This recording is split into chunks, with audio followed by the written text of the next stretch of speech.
Hi everyone, this is Laura Lowell, and thanks for joining us for another 42 Rules webcast. Today I'm very happy to have with us Rob Sanders. He is the author of 42 Rules of Google Analytics. And today he's going to talk to us about the improvements and changes that have been made in Google AdWords and how your AdWords and analytics products and information really ties together to tell you a lot more about what's going on with your web presence. So, Rob, welcome. Thank you. Let me tell you everybody a bit about Rob. So, Rob founded RSO Consulting, and he kind of straddles both the creative and technical side of the online marketing world. And he does this across a lot of verticals, healthcare, e-commerce, technology, law, finance, and so forth.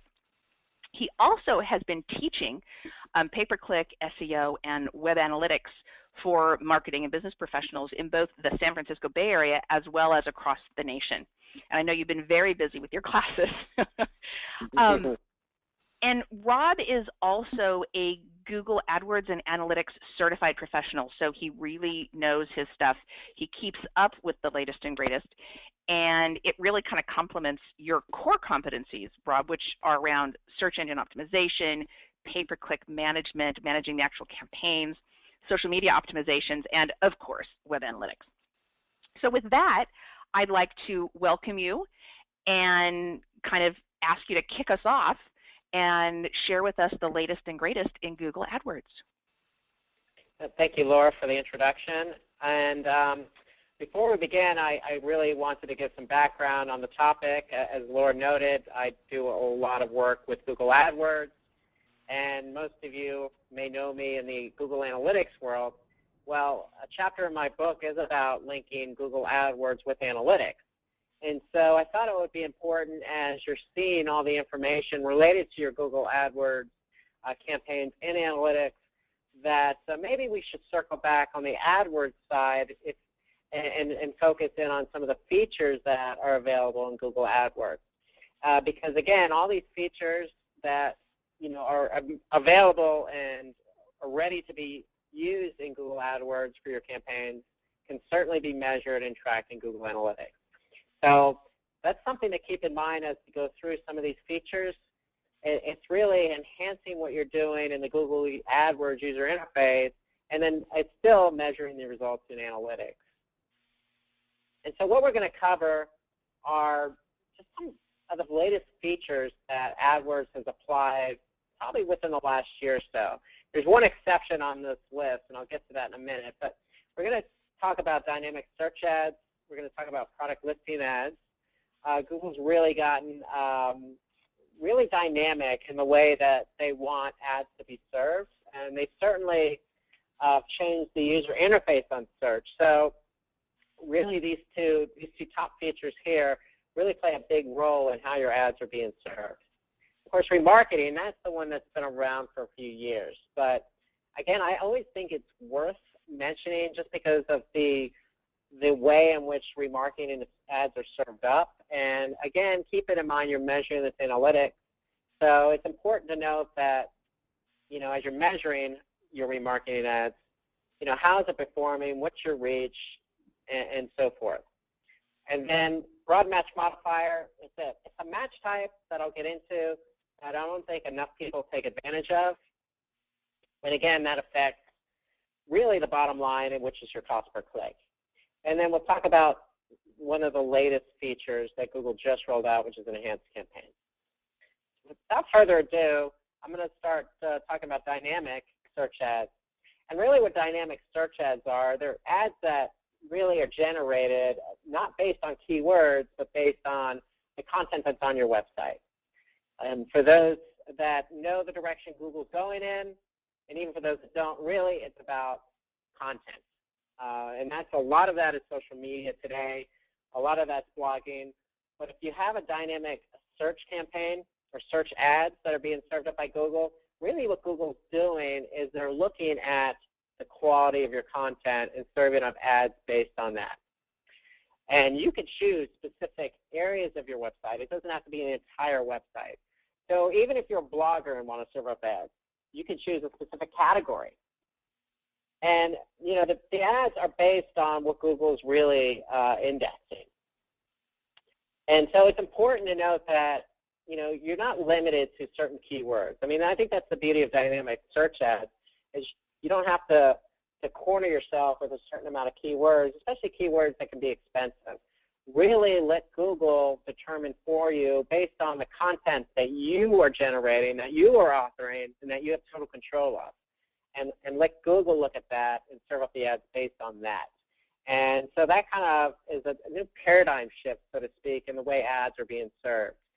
No longer keywords, it's based on content. And really that's, if you think about it, the holistic view of where Google's going, even in the organic side, that's really the direction. It's all about content-driven information. And so here we could see that, a customer search term or query, so to speak, and your relevant product or service is what's going to serve up the dynamic search ads.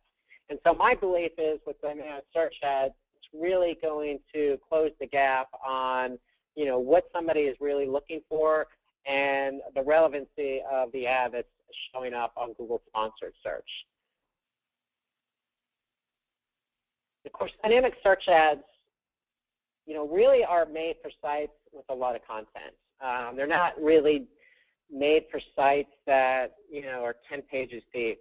And really, that's why I say if you're a blog, then you're generating good content. You're generating a lot of content. And to me, those seem to be the most ideal types of sites for dynamic search ads. They even work for websites that are even seasonal, if you will.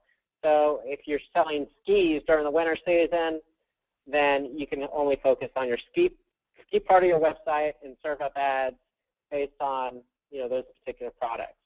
Or it can be across the board. It's really up to you. You're in control of your content on your website, and therefore you're in control of the ads that get served up on Google.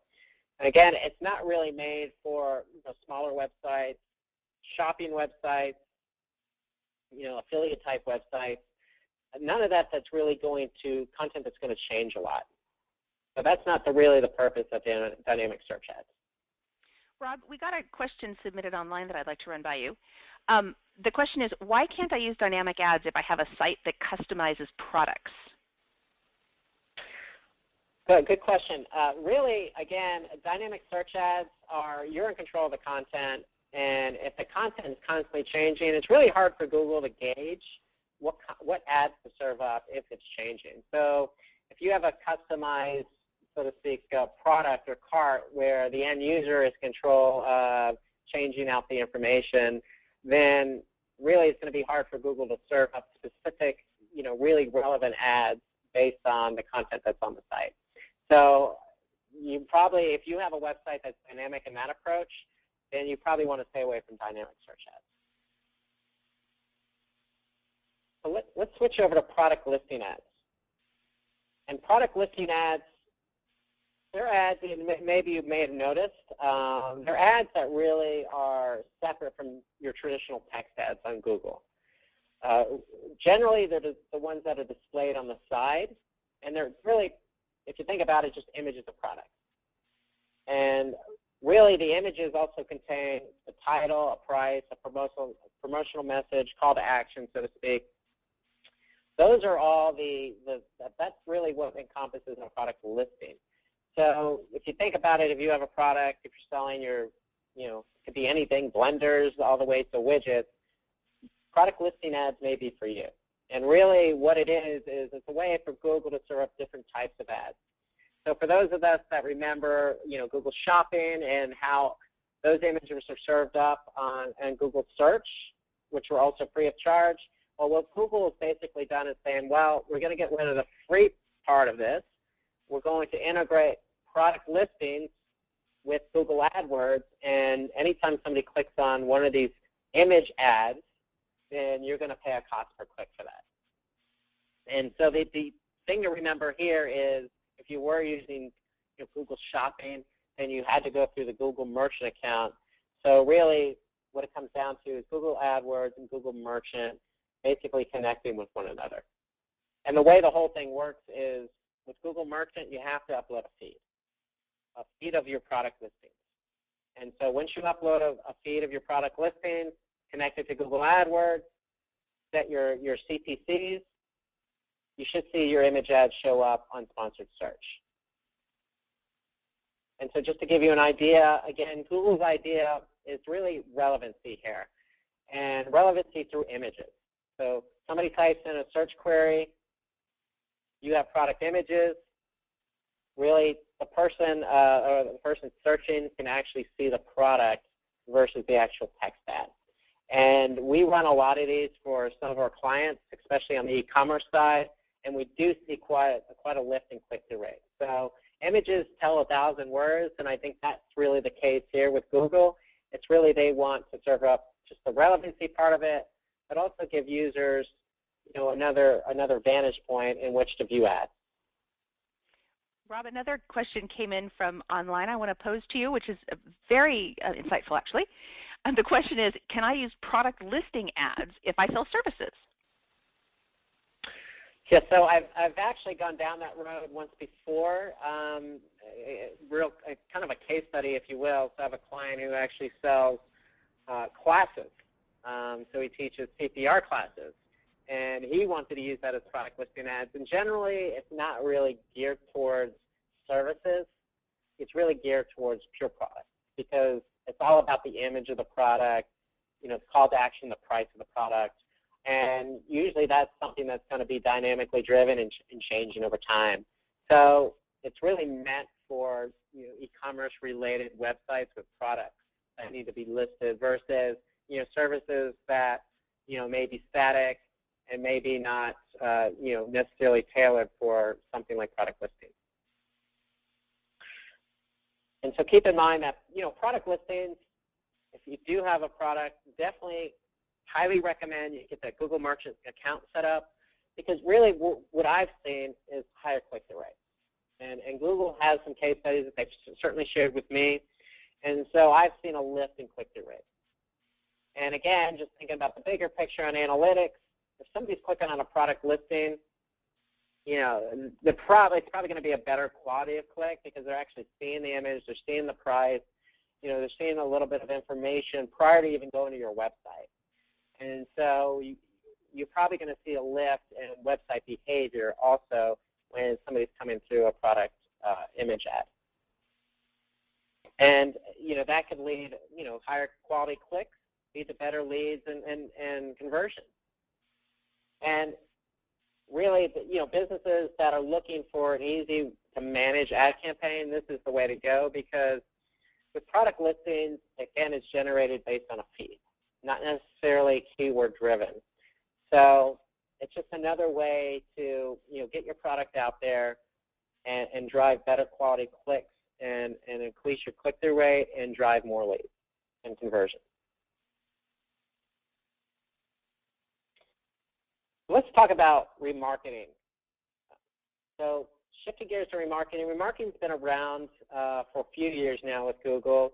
For those that don't know what remarketing is, it's basically when you have remarketing enabled with Google AdWords, you're basically you're getting your message out to somebody who has been to your website and did not perform the action that you so desired from that person.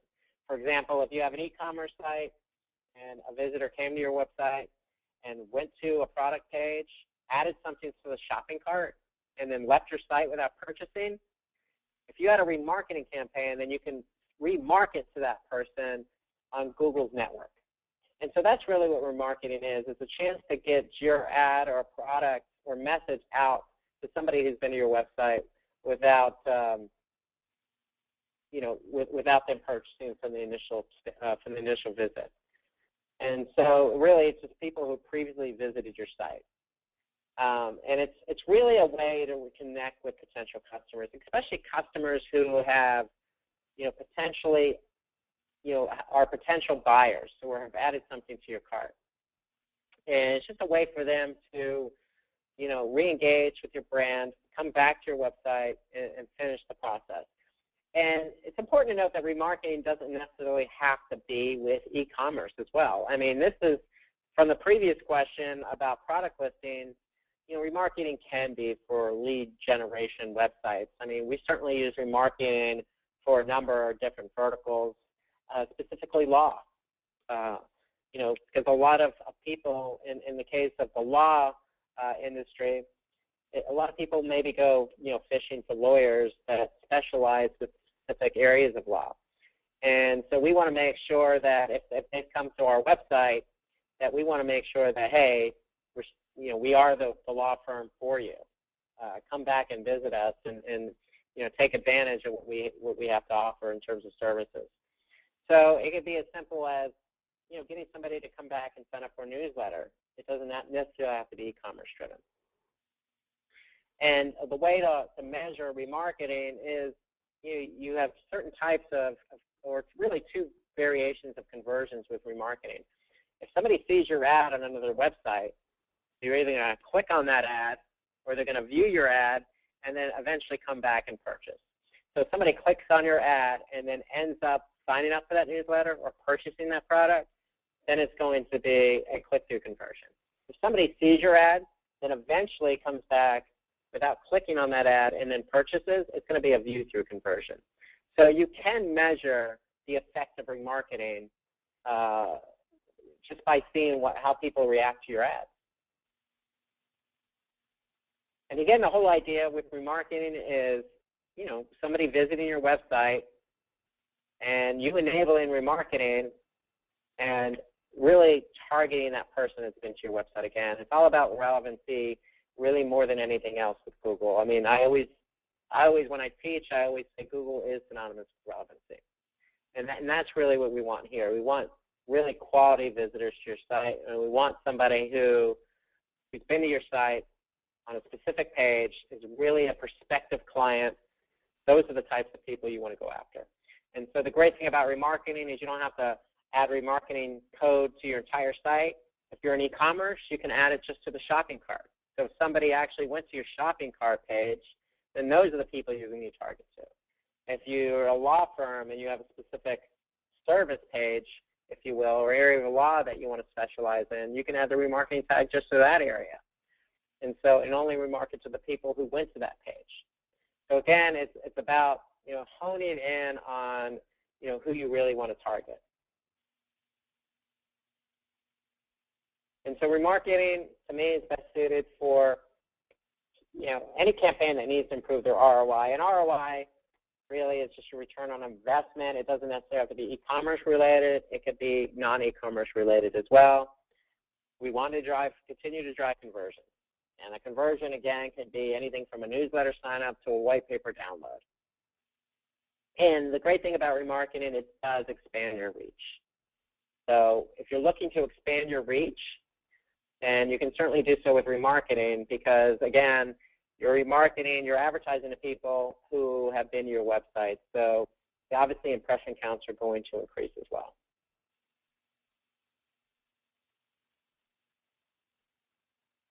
Now let's talk about broad match modifier. The broad match modifier is kind of an addendum, if you will, to the 3 traditional match types in Google. And your traditional match types in Google are just broad match, phrase match, and exact match. And the great thing about broad match modifier is it allows us to give a variations to the broad match. So a broad match really is an ad that's served up when somebody types in something or somebody queries something in Google that could be misspelled, is synonymous, is part of a phrase. It's just what it means. It's really broadly defined queries that matches your ad. And so what we want to do with broad match modifier is really we want to create variations of that broad match. And so it helps us hone in on types of the query that our ad that we won't necessarily want to show up, and also we want to show up as relevant. The broad match modifier are really for businesses that really want greater control of the keywords that are broad match to begin with. And the thing about broad match is it can be a little bit expensive, which is why Google has phrase and exact match, where you have more control over, the cost per click. Broad match modifier actually helps you, in a sense, bid on broad keywords and modify those using broad match modifiers, so you're not necessarily paying as much. And in addition to controlling costs, it does help you increase your brand awareness, getting yourself out there more, because when you actually go to phrase and exact match, your impression counts tend to be lower because you're really restricting when your ads are going to be served up based on a search query. Well, broad match modifier still allows you to control, when your ads get served up, but without limiting the impression counts.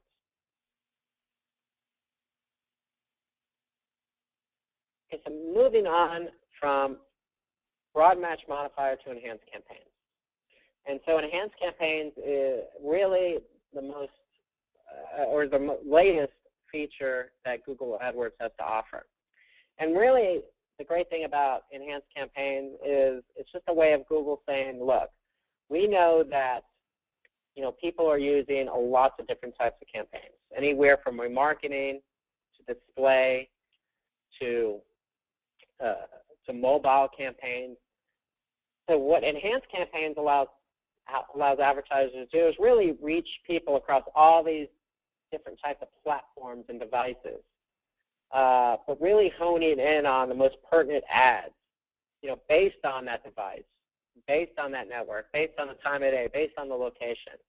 So that's the great thing about the enhanced campaign, is that it takes all these different parameters into account and allows you to manage it in one campaign. And think of it as just an extension to a regular campaign. And so instead of breaking out a regular campaign into all these different components, eventually you're going to be able to manage that one campaign for all these different devices, for all these different platforms, and just an enhanced campaign. And so you'll be able to manage your targeting, your bidding, the type of ads that are served up on different platforms, whether that be display or text. And it allows you to really keep control over the amount of campaigns that you have. It's easier to manage one campaign enhanced, in my opinion, than it will be a number of different various campaigns for different platforms and different devices. So it helps reduce the overall number of campaigns.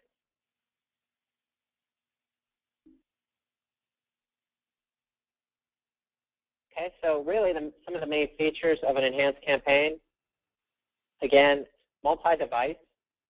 It allows you to manage bids across different devices. So if you have a mobile, you're targeting mobile devices and you're targeting PCs, you can really control the bids across both those devices, in addition to the time, in addition to geo-targeting. And you can optimize for varying user context. So you can show appropriate creative for an app or an extension based on the customer context and device. So there's site extensions in AdWords. You can certainly add site extensions for PC-based, web-based. You don't necessarily have to do it for mobile. If you're on display network, you could serve up a display ad versus a text ad. So you still have that sense of control and sense of optimization based on your ad. And then one thing I like about the enhanced campaigns is the reporting. So none of the reporting really has gone away. It's just more advanced. So here we're able to really track the same things we were always able to track before. We're just doing it kind of in one central report. So we can track calls, digital downloads, conversions across devices. So anything we were still able to track before, we're able to track with the enhanced campaign. An enhanced campaign is really best suited for ads that need to be tailored to evolving user habits. And the first thing I think about when I talk about evolving user habits is really mobile devices. So the device they're using and when they're searching for you. Really, if you're thinking about a mobile campaign, then instead of separating that out from a traditional PC campaign, you may want to go enhanced because you still have the same controls. And ads that need to reach all users on all devices. So if you are somebody who needs to reach a lot of people on a lot of different devices, and again, not even just devices, locations or languages, then an enhanced campaign may be something for you. And again, if you need, the same amount of control in terms of tracking, Google has these advanced reporting options to allow you to still track everything you've tracked before and then some. And so really, the enhanced Rob? campaign, one thing to keep, yes? We have another question that came in online, and somebody wants to know if you have to enroll in enhanced campaigns. Is it something you have to sign up for and subscribe to or anything like that? Yes, it's a good question. I was just getting ready to tackle that, Laura. Really right now, what Google is calling basically your campaigns that you have set up now legacy campaigns. And all of us have legacy campaigns. And so they are either campaigns targeting PCs, or they're campaigns targeting mobile, or they're campaigns targeting the Google Display Network. They could be remarketing. So all of these are legacy campaigns. Eventually, everyone will be rolled into an enhanced campaign over the next few months. So I think Google, what they're doing now is giving you the option to kind of play around with it, get comfortable with it, get comfortable with the reporting, get comfortable with the different features. But eventually, everyone will be enrolled in the enhanced campaign, probably over the coming months. So if you don't have an enhanced campaign now, but it does fit your criteria, so to speak, and that you're managing or targeting different devices, for example, then I would go ahead and enroll in the enhanced campaign. And so really, as we look about all these different features I just went over, anything from dynamic search ads to enhanced campaigns, really, I highly recommend that if you're managing Google AdWords accounts or campaigns, then you start playing around with these different features. Because again, at the end of the day, the data that you're getting in AdWords is going to be transitioned over to Google Analytics. And so you're doing these features really, as I mentioned before, for relevancy's sake.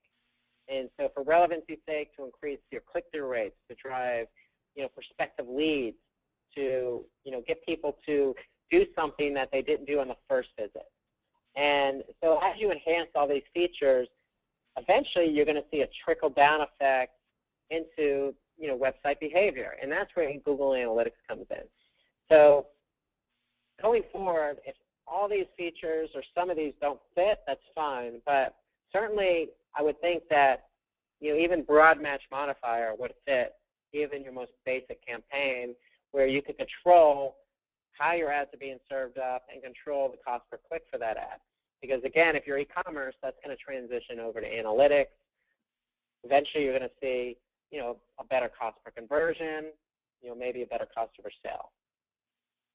And so remember that the latest features can be accessed via Google Analytics, but you have to link up your AdWords account to your analytics. And again, I emphasize that in my book, 42 Rules for Applying Google Analytics.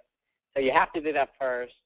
And then as you roll in these new features, remember to really lean on analytics to see the trickle-down effect that these features are having on your AdWords campaign.